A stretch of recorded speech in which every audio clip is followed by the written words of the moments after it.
بسم اللہ الرحمن الرحیم۔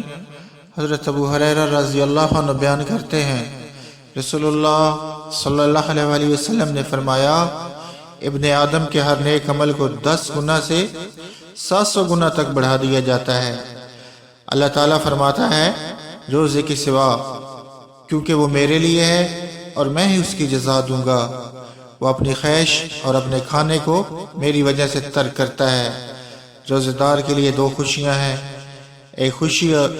ایک فرحت اور خوشی تو اس کے افطار کے وقت ہے، جبکہ ایک خوشی اپنے رب سے ملاقات کے وقت ہے۔ اور روزہ دار کے منہ کی بو اللہ کے ہاں کستوری کی خوشبو سے بھی زیادہ بہتر ہے، اور روزہ ڈھال ہے۔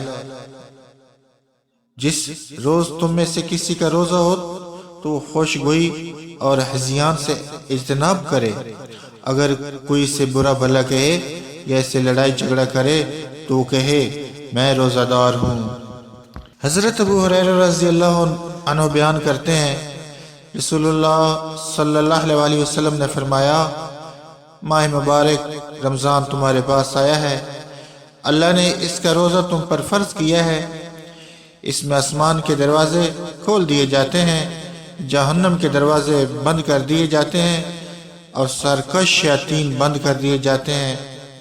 اس ماہ میں ایک رات 1000 مہینوں سے بہتر ہے۔ جو شخص اس کی خیر